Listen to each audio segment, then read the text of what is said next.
So eto na nga po, CCS update tayo. Gemma Galanza at Alyssa Valdez, iiwanan na nga rin ba ang kupunan ng Creamline para makakuha ng magandang opportunity makapaglaro sa abroad?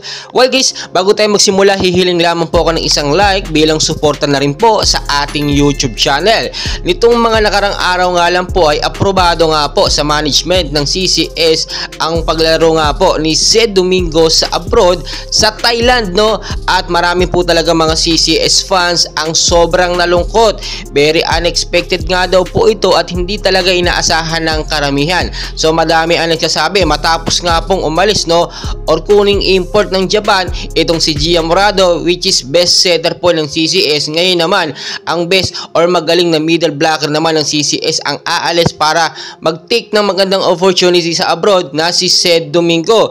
So matapos po yan, no, alam naman natin talagang siyempre mas maganda yung opportunity na binibigay po sa ibang bansa. Bukod po talaga sa maganda at malaki ang sahod, may mga benefits din po kasi yan na talagang hindi po na ibibigay sa ating bansa. At alam naman natin napakalaking factor talaga na maganda yung nilalaruan mo at marami kang nakuk. At dahil nga po sa balitang yan ay talagang lumabas na rin po, no, etong balita patungkol kay Gemma Galanza at kay Alyssa Valdez na posible nga din daw po silang maglaro dito nga po sa Thailand-based Supreme Volleyball Club.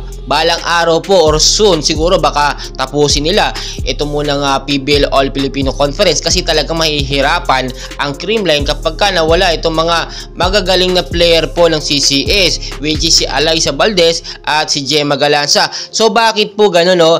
Ayun din rin po sa ating nakuhang mga sources natin, kumpirmado po talaga yan kasi nandun na po sila sa listahan ng Supreme Volleyball Club po, no?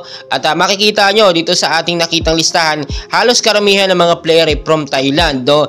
Nandito si Alyssa Valdez, nandyan si Gemma Galanza. So hindi po ito basta-basta rumors lang o bali-balita, may katotohanan po ito. So bakit nga po ba nag-aalisan itong mga player po ng Creamline Cool Smashers? Alam nyo naman na isa ang CCS sa pinakamagagaling na mga teams, no, or pinakamagaling na player po dito nga po sa PBL, no? At nakikita po yan ng iba't ibang mga bansa, yung galing nila, yung magagandang highlights nila. Kaya naman nakikita natin maraming kumukuha po, no, na mga taga-ibang bansa bilang kuning import nga yung mga player po ng CCS dahil magagaling sila.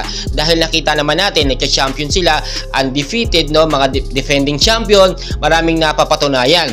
So ang mangyayari dito, tinitake po nila yung opportunity na makapaglaro po sa ibang bansa kasi nga po halos triple, no, or doble ang kinikita talaga yearly or kakontrata ng isang player po ng volleyball sa ibang bansa. Example na lang sa Japan o kaya sa Thailand, napakalaki po, million po talaga ang ino-offer sa kanila. Kaya naman hindi po nakakapagtaka na i-take yung opportunity na ito kahit sino naman po. Money matters po yan, siyempre dapat maging masaya na lamang po tayo sa kanila. Nakakalungkot man, no, sa kabilang banda, maging masaya na lamang tayo. And for sure, alam naman natin, umalis man sila ay meron pa rin matitrain, meron pa rin mga uusbong na mga panibagong player at opportunity na ito sa ibang player na magpakitang gilas para naman mapansin dito nga po sa kupunan ng Creamline kung may makuha silang bago or may ititrain na lang ng mga bago. Anyway guys, napakarami pang kaganapan and please don't forget po to like and subscribe para updated po kayo sa ating mga PBL and Creamline updates. Marami